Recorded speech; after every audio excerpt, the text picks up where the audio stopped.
કેમ છો વિદ્યાર્થી મિત્રો? હું છું ડૉક્ટર અનિશા મહિડા અને મારી YouTube channel intellectual talks with Anisha મહિડામાં ફરીથી આપનું હાર્દિક સ્વાગત છે. મિત્રો, આજે હું આપની સમક્ષ ધોરણ 10 વિજ્ઞાન પાઠ નંબર 5 જૈવિક ક્રિયાઓ એના 2 માર્ક્સના સવાલ રજૂ કરીશ. તમને ખ્યાલ હશે જ, પહેલા ઓડિયોમાં મેં તમને વાત કરી હતી કે 2 માર્ક્સના 2 પ્રશ્નો આમાંથી પૂછાય છે. તો આપણે શરૂ કરીએ. સૌથી પહેલા તારણો શરૂ કરીશું અને ત્યાર પછી પ્રશ્ન અને તેના જવાબ રજૂ કરીશું. તો ચાલો મિત્રો, આજે શરૂઆત કરીએ. આપણે પ્રશ્ન કારણ સ્વરૂપે આપણે રજૂ કરીએ છીએ અને ત્યાર પછી પ્રશ્નોત્તરી કરીશું.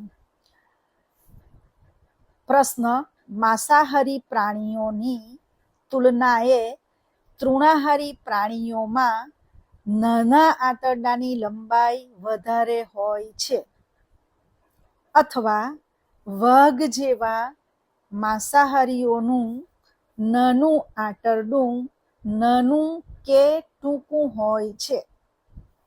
કારણનો જવાબ: વિવિધ પ્રાણીઓમાં નાના આંતરડાની લંબાઈ તેમના ખોરાકના પ્રકારને આધારે ભિન્ન ભિન્ન હોય છે.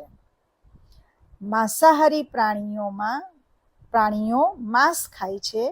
માંસનું ખોરાક તરીકે પાચન ખૂબ જ સહેલાઈથી થાય છે. આથી તેમના નાના આંતરડાની લંબાઈ ટૂંકી હોય છે. જ્યારે તૃણાહારી પ્રાણીઓ ઘાસનો ખોરાક તરીકે ઉપયોગ કરે છે. ઘાસમાં રહેલા સેલ્યુલોઝનું પાચન જટિલ હોય છે. સેલ્યુલોઝના સંપૂર્ણ પાચન માટે તેમનો લાંબા આંતરડાની જરૂરિયાત હોય છે. આથી માંસાહારી પ્રાણીઓ કરતાં તૃણાહારી પ્રાણીઓમાં નાના આંતરડાની લંબાઈ વધારે હોય છે. આથી વાઘ જેવા માંસાહારી પ્રાણીઓનું નાનું આંતરડું નાનું કે ટૂંકું હોય છે. કારણ: હૃદયના જમણા ખંડોમાં ઓક્સિજન વિહીન રુધિર અને ડાબા ખંડોમાં ઓક્સિજનયુક્ત રુધિર હોય છે. જવાબ: શરીરના જુદા જુદા અંગોમાંથી ઓક્સિજન વિહીન રુધિર અગ્ર મહાશિરા અને પશ્ચ મહાશિરા દ્વારા જમણા કર્ણકમાં આવે છે. જમણા કર્ણકનું સંકોચન થતાં આ રુધિર જમણા ક્ષેપકમાં જાય છે. નેક્સ્ટ: જ્યારે ફુફ્ફુસીય શિરાઓ દ્વારા ઓક્સિજનયુક્ત રુધિર ડાબા કર્ણકમાં આવે છે. ડાબા કર્ણકનું સંકોચન થતાં આ રુધિર ડાબા ક્ષેપકમાં જાય છે. નેક્સ્ટ: 4 ખંડો ધરાવતા સજીવોમાં હૃદયના ઓક્સિજનયુક્ત રુધિરને ઓક્સિજન વિહીન રુધિર સાથે મિશ્ર થતું અટકાવવા માટે હૃદય કેટલાક ખંડોમાં વિભાજિત હોય છે. આથી હૃદયના જમણા ખંડોમાં ઓક્સિજન વિહીન રુધિર અને ડાબા ખંડોમાં ઓક્સિજનયુક્ત રુધિર હોય છે. કારણ: ધમનીની દિવાલ શિરા કરતાં જાડી હોય છે. જવાબ: ધમનીઓ રુધિરને હૃદયમાંથી શરીરના વિવિધ ભાગોમાં લઈ જાય છે, જેમાંથી તે ઊંચા દબાણે વહન પામે છે. તેથી ધમનીની દિવાલ જાડી હોવી જરૂરી છે. જ્યારે શિરાઓ રુધિરને શરીરના વિવિધ ભાગોમાંથી હૃદયમાં લાવે છે, જે પર્યાપ્ત દબાણે વહન પામે છે. તેથી ધમનીઓની દિવાલ શિરાઓની દિવાલ કરતાં પ્રમાણમાં જાડી હોય છે. કારણ અન્નવાહક પેશીમાં ખોરાક અને અન્ય પદાર્થોનું સ્થળાંતરણ ઉર્ધ્વ દિશા અને અધો દિશા બંને તરફ થાય છે. જવાબ: વનસ્પતિમાં અન્નવાહક પેશી સુક્રોઝ જેવો કાર્બોદિત પદાર્થની સાથે એમિનો એસિડ અલ્પવિરામ વિવિધ વનસ્પતિ અંતઃસ્ત્રાવો અને અન્ય પદાર્થોનું પણ વહન કરે છે. નેક્સ્ટ, પર્ણોમાં પ્રકાશસંશ્લેષણ ક્રિયા દરમિયાન ગ્લુકોઝનું નિર્માણ થાય છે. આ ગ્લુકોઝ અન્નવાહક પેશી દ્વારા પર્ણોમાંથી મૂળ અને પ્રકાંડ તરફ વહન પામે છે. વનસ્પતિના ટોચના ભાગે સંશ્લેષિત થતા વનસ્પતિ અંતઃસ્ત્રાવો અન્નવાહક પેશીમાં નીચેની તરફ અને મૂળના ભાગમાં સંશ્લેષિત થતા વનસ્પતિ અંતઃસ્ત્રાવો અન્નવાહક પેશીમાં ઉપરની તરફ વહન પામે છે. નેક્સ્ટ, આથી અન્નવાહક પેશીમાં સ્થળાંતરણ ઉપર અને નીચે બંને તરફ થાય છે. ખોરાક અને અન્ય પદાર્થોનું સ્થળાંતરણ તેને સંલગ્ન સાથી કોષની મદદથી ચાલની નલિકામાં ઉર્ધ્વ દિશા તેમજ અધો દિશા એમ બંને દિશાઓમાં થાય છે. વિદ્યાર્થી મિત્રો, હવે આપણે ટૂંકમાં ઉત્તર આપો જોઈશું. પ્રશ્ન સમજાવો.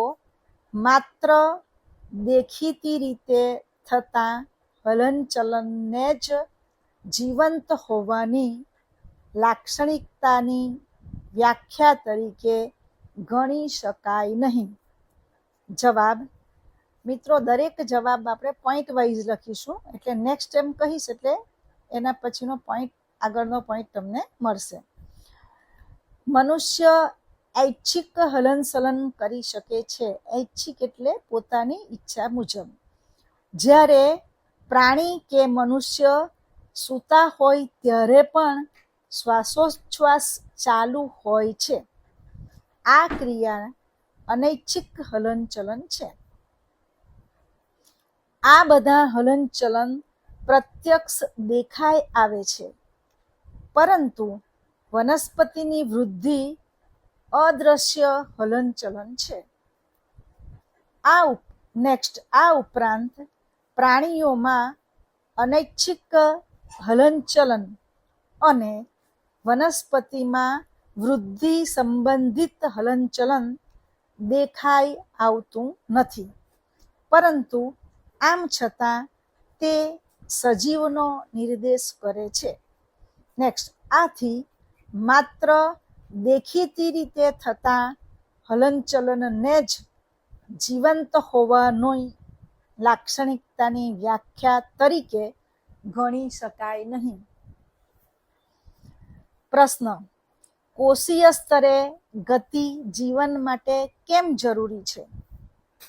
જવાબ: સજીવની સંરચના કોષોની બનેલી હોય છે. કોષોમાં નાની અંગિકાઓ પણ હોય છે. સજીવની આ સુસંગઠિત અથવા તો સુઆયોજિત સંરચનાને સમયની સાથે સાથે પર્યાવરણની અસરથી ખલેલ પહોંચે છે. જો આ વ્યવસ્થા તૂટે તો સજીવ વધારે સમય સુધી જીવિત રહી શકે નહીં. તેથી સજીવોના શરીરમાં સમારકામ અને રક્ષણની જરૂરિયાત હોય છે. આ બધી સંરચનાઓ અણુઓથી બનેલી હોવાથી તેમને અણુઓને સતત ગતિશીલ કે કાર્યરત રાખવા જોઈએ. આમ શરીરની જાળવણી માટે કોષીય સ્તરે ગતિ જરૂરી છે. પ્રશ્ન: આપણા જેવા બહુકોષીય સજીવોમાં ઓક્સિજનની જરૂરિયાત પૂરી કરવા માટે પ્રસરણ એ શા માટે અપૂરતી ક્રિયા છે? જવાબ: બહુકોષીય સજીવોમાં બધા કોષો પોતાની આસપાસના પર્યાવરણ સાથે સીધા સંપર્કમાં હોતા નથી. આથી એકકોષીય સજીવની માફક સાદા પ્રસરણ દ્વારા બધા કોષોને જરૂરિયાતનો ઓક્સિજન પૂરો પાડી શકાય નહીં. દાખલા તરીકે, આપણા ફેફસામાંથી ઓક્સિજનના એક અણુને પગના અંગૂઠા સુધી પ્રસરણ દ્વારા પહોંચાડવા માટે આશરે 3 વર્ષ જેટલો સમય લાગી શકે છે. નેક્સ્ટ, આમ આપણા જેવા બહુકોષીય સજીવોમાં ઓક્સિજનની જરૂરિયાત પૂરી કરવા માટે પ્રસરણ અપૂરતી ક્રિયા છે. પ્રશ્ન: પોષણના આધારે સજીવોનું વર્ગીકરણ સમજાવો. જવાબ: પોષણ પ્રાપ્તિના આધારે સજીવોનું વર્ગીકરણ 2 ભાગમાં થાય છે. પહેલું સ્વયંપોષી પોષણ.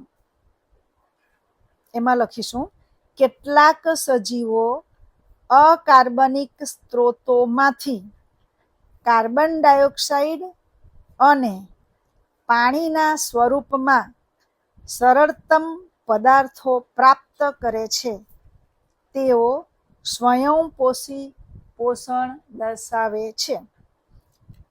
ઉદાહરણ: બધી જ લીલી વનસ્પતિઓ અને કેટલાક જીવાણુઓ એ સ્વયંપોષી પોષણ દર્શાવે છે.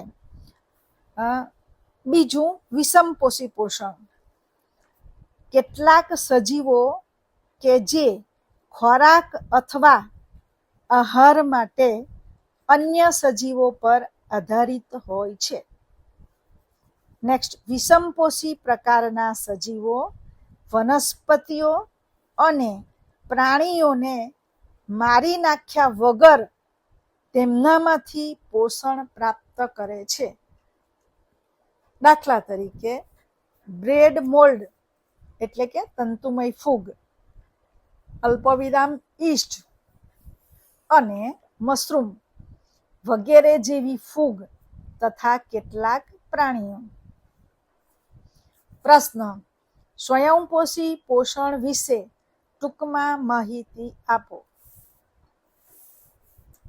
જવાબ: લીલી વનસ્પતિઓ અને કેટલાક જીવાણુઓ સ્વયંપોષી પોષણ દર્શાવે છે. પ્રકાશ સંશ્લેષણની પ્રક્રિયામાં સૂર્યપ્રકાશ અને ક્લોરોફિલની હાજરીમાં પાણી અને કાર્બન ડાયોક્સાઇડનું કાર્બોડિટ એટલે કે ગ્લુકોઝમાં રૂપાંતર થાય છે. નેક્સ્ટ, બધી લીલી વનસ્પતિઓ સ્વયંપોષી પોષણ દ્વારા સ્ટાર્ચ અને કેટલાક પ્રોટીનનું ઉત્પાદન કરે છે. નેક્સ્ટ, વનસ્પતિઓને ઉર્જા આપવા માટે કાર્બોદિત અથવા ગ્લુકોઝ વપરાય છે. જે કાર્બોદિત તરત જ વપરાતા નથી. તેઓ સ્ટાર્ચ કણ કે મંડ કણ સ્વરૂપે સંચિત થાય છે. તે આંતરિક ઉર્જા સંગ્રહની જેમ કાર્ય કરે છે અને વનસ્પતિઓ દ્વારા જરૂરિયાત અનુસાર તેનો ઉપયોગ થાય છે. પ્રશ્ન: રણનિવાસી વનસ્પતિ કઈ રીતે કાર્બોદિત પદાર્થ બનાવે છે? જવાબ: સામાન્ય વસવાટમાં ઉગતી વનસ્પતિઓ દિવસ દરમિયાન કાર્બન ડાયોક્સાઇડ ગ્રહણ કરી તેનું રિડક્શન કરી કાર્બોદિતનું સંશ્લેષણ કરે છે. જ્યારે રણનિવાસી વનસ્પતિઓ રાત્રિ દરમિયાન કાર્બન ડાયોક્સાઇડ ગ્રહણ કરી મધ્યવર્તી નીપજ બનાવે છે. દિવસ દરમિયાન રણનિવાસી વનસ્પતિમાં રહેલું ક્લોરોફિલ સૂર્ય ઉર્જાનું શોષણ કરી કાર્બોદિત નીપજનું સંશ્લેષણ કરે છે. પ્રશ્ન: માનવ શરીરમાં પાચિત ખોરાકનું અભિશોષણ કેવી રીતે થાય છે? જવાબ: માનવ શરીરમાં પાચિત ખોરાકનું આંત્રમાર્ગની દિવાલ દ્વારા અભિશોષણ થાય છે. નાના આંતરડાના અસ્તરમાં અસંખ્ય આંગળી જેવા પ્રવર્ધો હોય છે જેને રસાંકુરો કહે છે. નેક્સ્ટ, રસાંકુરો અભિશોષણ સપાટીના ક્ષેત્રફળમાં વધારો કરે છે. પરિણામે સરળતાથી ખોરાકનું અભિશોષણ થાય છે.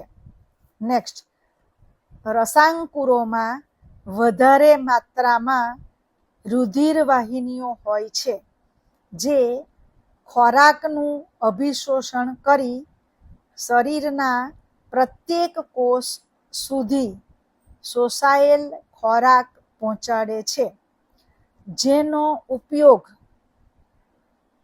ઉર્જા પ્રાપ્ત કરવા માટે, નવી પેશીઓના નિર્માણ માટે અને જૂની પેશીઓના સમારકામમાં થાય છે.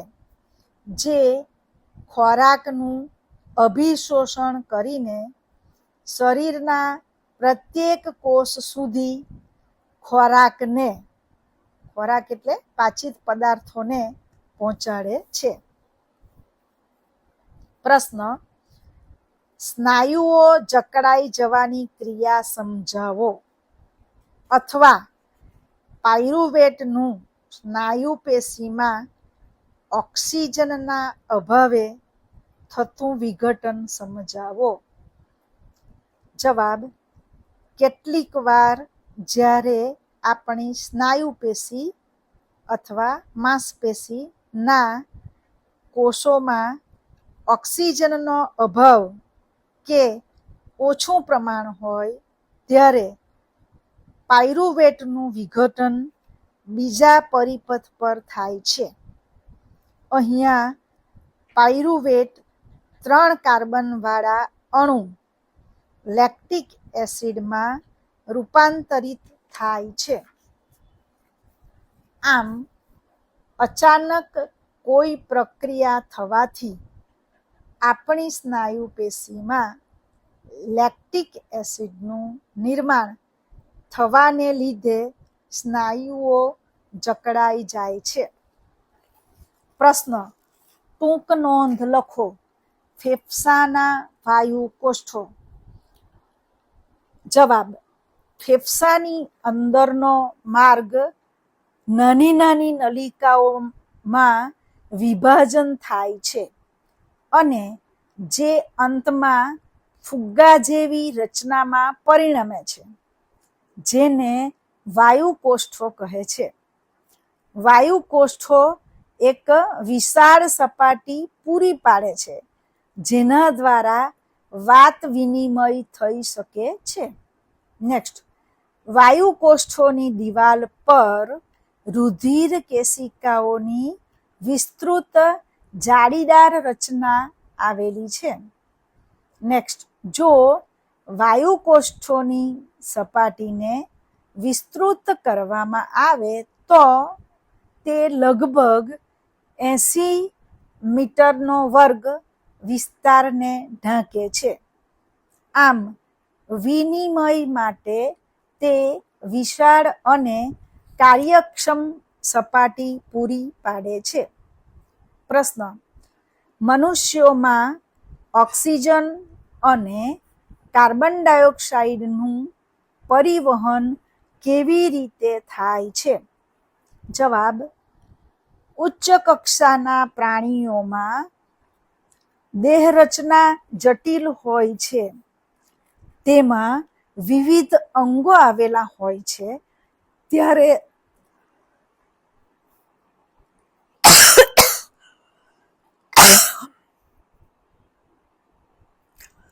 ત્યારે પ્રસરણ દાબ દ્વારા બધા અંગોમાં ઓક્સિજન પહોંચી શકતો નથી. વળી ઓક્સિજન ઓછો મળવાથી અંગોની કાર્યક્ષમતા ઘટે છે. નેક્સ્ટ, માનવમાં શ્વસનરંજક દ્રવ્યકણ હિમોગ્લોબિન હોય છે, જે રક્તકણમાં આવેલું હોય છે, જે ઓક્સિજન ગ્રહણ કરી પેશી કોષો સુધી પહોંચાડે છે. નેક્સ્ટ, હિમોગ્લોબિન ઓક્સિજન માટે ઊંચી બંધન ઉર્જા ધરાવે છે. આ રંજક દ્રવ્યકણ લાલ રંગની રુધિર કણિકાઓમાં આવેલા છે. નેક્સ્ટ, આમ રક્તકણની મદદથી ઓક્સિજન પેશી કોષો સુધી જાય છે. નેક્સ્ટ, કાર્બન ડાયોક્સાઇડ પાણીમાં વધારે દ્રાવ્ય છે, તેથી તેનું પરિવહન રુધિર દ્વારા દ્રાવ્ય અવસ્થામાં થાય છે. પ્રશ્ન: શ્વસન માટે ઓક્સિજન પ્રાપ્ત કરવાની ક્રિયામાં એક જળચર પ્રાણીની તુલનામાં સ્થળચર પ્રાણીને શું લાભ છે?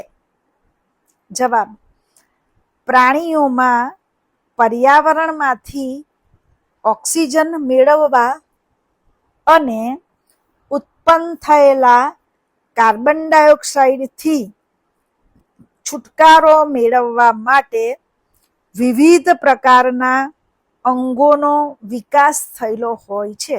નેક્સ્ટ, સ્થળચર પ્રાણી વાતાવરણમાંથી ઓક્સિજન મેળવી શકે છે, પરંતુ જે પ્રાણીઓ જળચર હોય તેઓને પાણીમાં દ્રાવ્ય ઓક્સિજનનો જ ઉપયોગ કરવો પડે છે. નેક્સ્ટ, પાણીમાં દ્રાવ્ય ઓક્સિજનનું પ્રમાણ હવામાં રહેલા ઓક્સિજનના પ્રમાણ કરતાં ખૂબ જ ઓછું હોવાથી જળચર પ્રાણીઓનો શ્વસન દર સ્થળચર પ્રાણીઓની તુલનામાં ઘણો ઝડપી હોય છે. આમ સ્થળચર પ્રાણીને શ્વસન માટે વધુ ઓક્સિજન પ્રાપ્ત થાય છે. પ્રશ્ન: રક્તસ્રાવને અટકાવતા કણોનું નામ આપી તેની અગત્યતા જણાવો.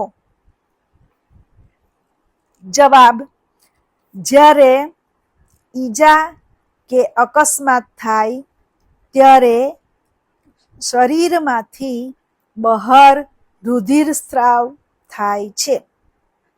નેક્સ્ટ, જો રુધિર સ્ત્રાવ વધારે થાય તો રુધિર દબાણમાં ફેરફાર થાય છે. પરિણામે પંપિંગ પ્રણાલી એટલે કે ધકેલવાની ક્રિયાની કાર્યક્ષમતામાં ઉણપ આવે છે. નેક્સ્ટ, રુધિર સ્ત્રાવથી થતો રુધિરનો વ્યય અટકાવવામાં રુધિરના ત્રાક કણો મહત્વની ભૂમિકા ભજવે છે. નેક્સ્ટ, રુધિર દ્વારા ત્રાક કણો રુધિર સ્ત્રાવના સ્થાને પહોંચીને રુધિરના માર્ગને અવરોધે છે. પરિણામે રક્તસ્રાવ અટકે છે. પ્રશ્ન: ઉત્સર્જનની વ્યાખ્યા આપી વિવિધ પ્રાણીઓ ઉત્સર્જન માટે કઈ પદ્ધતિઓનો ઉપયોગ કરે છે તે જણાવો. જવાબ: વિવિધ પ્રાણીઓના શરીરમાંથી નાઇટ્રોજનયુક્ત હાનિકારક ચયાપચયિક ઉત્સર્ગ દ્રવ્યોનો નિકાલ કરવાની જૈવિક પ્રક્રિયાને ઉત્સર્જન કહે છે. નેક્સ્ટ, વિવિધ પ્રાણીઓમાં ઉત્સર્જન માટે વિવિધ પદ્ધતિઓ જોવા મળે છે. નેક્સ્ટ, મોટાભાગના એકકોષી પ્રાણીઓ નાઇટ્રોજનયુક્ત ઉત્સર્ગ દ્રવ્યોનો શરીર સપાટીથી પ્રસરણ દ્વારા પાણીમાં ત્યાગ કરે છે. નેક્સ્ટ, જટિલ બહુકોષી પ્રાણીઓ ઉત્સર્જન કાર્ય માટે વિશિષ્ટ અંગોનો ઉપયોગ કરે છે. મિત્રો, હવે આપણે 3 માર્ક્સના સવાલના જવાબ જોવાના છીએ. 3 માર્ક્સના સવાલના જવાબ હું આપની સમક્ષ હવે રજૂ કરીશ. આ પાઠમાંથી 1 માર્ક્સના 2 માર્ક્સવાળા અને 4 માર્ક્સવાળા પ્રશ્નો પૂછાવાના છે. પણ તમને ખબર છે વિદ્યાર્થી મિત્રો કે કેટલીક વાર 3 માર્ક્સના સવાલ જવાબ પણ 4 માર્ક્સમાં પૂછી શકાય છે. એટલે આપણે 3 માર્ક્સના સવાલ જવાબ અહીંયા હું તમારી સમક્ષ રજૂ કરીશ. પ્રશ્ન: વનસ્પતિમાં થતી પ્રકાશ સંશ્લેષણની ક્રિયા તબક્કાવાર સમજાવો.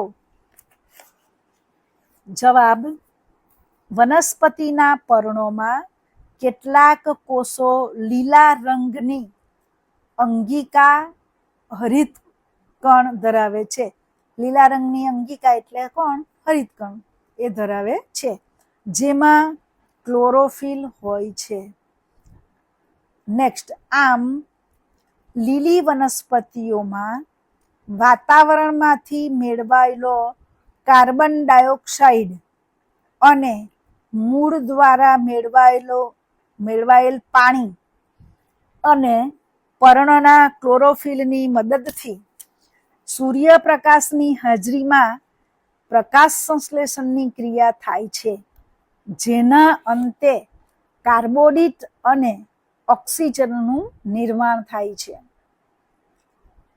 આ જ પ્રશ્નના જવાબમાં પ્રકાશ સંશ્લેષણ ક્રિયાના તબક્કા: 1. ક્લોરોફિલ દ્વારા પ્રકાશ ઉર્જાનું શોષણ કરવું. 2. પ્રકાશ ઉર્જાને રાસાયણિક ઉર્જામાં રૂપાંતરિત કરવી અને પાણીના અણુઓનું હાઇડ્રોજન અને ઓક્સિજનમાં વિઘટન કરવું. 3. કાર્બન ડાયોક્સાઇડનું કાર્બોડિટમાં રિડક્શન થવું. પ્રશ્ન, વનસ્પતિઓમાં દિવસ અને રાત્રિ દરમિયાન વાયુઓનો વિનિમય કેવી રીતે થાય છે?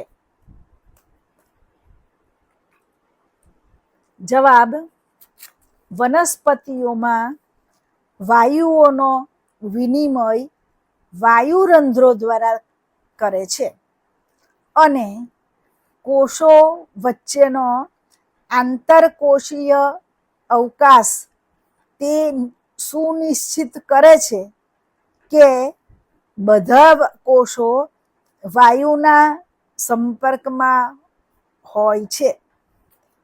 કાર્બન ડાયોક્સાઇડ અને ઓક્સિજનની આપલે પ્રસરણ દ્વારા થાય છે. નેક્સ્ટ, કાર્બન ડાયોક્સાઇડ અને ઓક્સિજન કોષોમાં કે કોષોથી દૂર બહાર હવામાં જઈ શકે છે.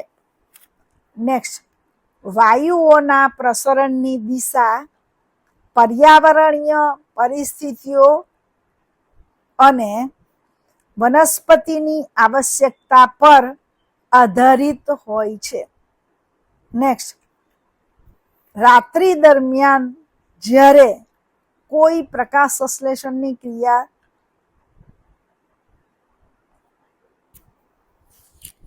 થતી નથી ત્યારે કાર્બન ડાયોક્સાઇડનું મુક્ત થવું મુખ્ય ઘટના બને છે. નેક્સ્ટ, દિવસે શ્વસન દરમિયાન નિર્માણ પામેલો કાર્બન ડાયોક્સાઇડ પ્રકાશ સંશ્લેષણની ક્રિયામાં વપરાઈ જાય છે. આથી કાર્બન ડાયોક્સાઇડ મુક્ત થતો નથી.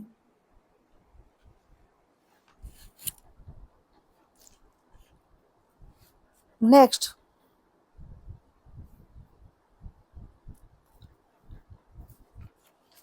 પ્રશ્ન, લસિકાની વ્યાખ્યા, બંધારણ તથા મહત્વ જણાવો.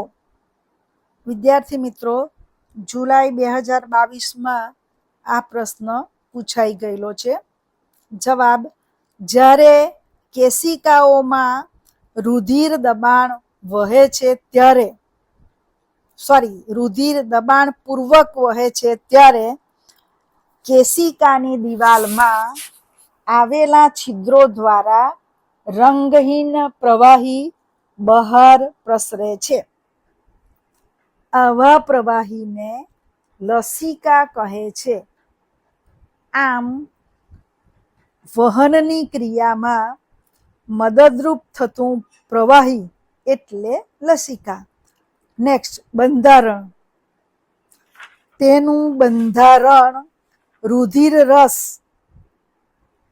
અથવા તો પ્લાઝ્મા જેવું જ હોય અને અન્ય માત્રામાં પ્રોટીન અને રુધિર કોષો આવેલા હોય છે. નેક્સ્ટ, રુધિર રસ, અલ્પવિરામ પ્રોટીન અને રુધિર કોષો આંતરકોષીય અવકાશમાં પ્રસરે છે અને પ્રવાહી પેશી કે લસિકાનું નિર્માણ થાય છે. નેક્સ્ટ, મહત્વ. લસિકા આંતરકોષીય વાહિકા બનાવે છે અને અંતમાં મોટી શિરામાં ખુલે છે. નેક્સ્ટ, લસિકા પચેલા આહાર અને નાના આંતરડા દ્વારા અભિશોષણ પામેલી ચરબીનું વહન કરે છે અને વધારાના પ્રવાહીને બાહ્ય કોષીય અવકાશમાંથી પાછું રુધિરમાં લઈ આવે છે.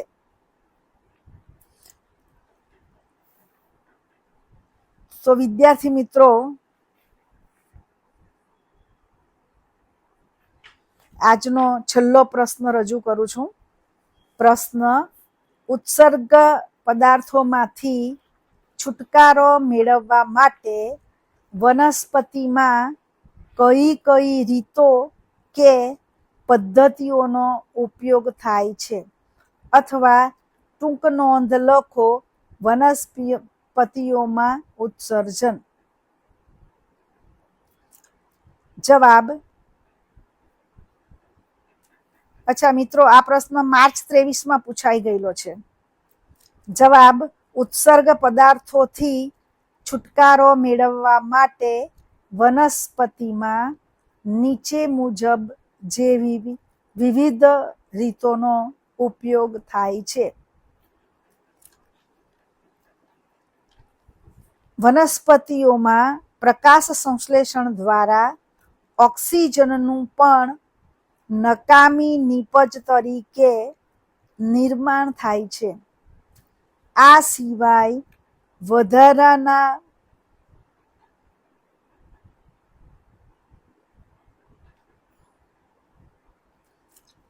પાણીનો બાષ્પોત્સર્જન દ્વારા છુટકારો મેળવે છે.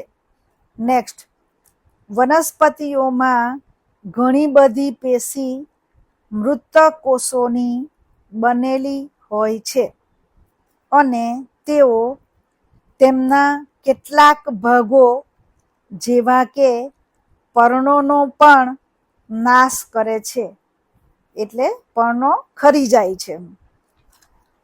નેક્સ્ટ, ઘણી બધી વનસ્પતિઓ ઉત્સર્ગ દ્રવ્યોનો કોષીય રસધાનીમાં સંગ્રહ કરે છે.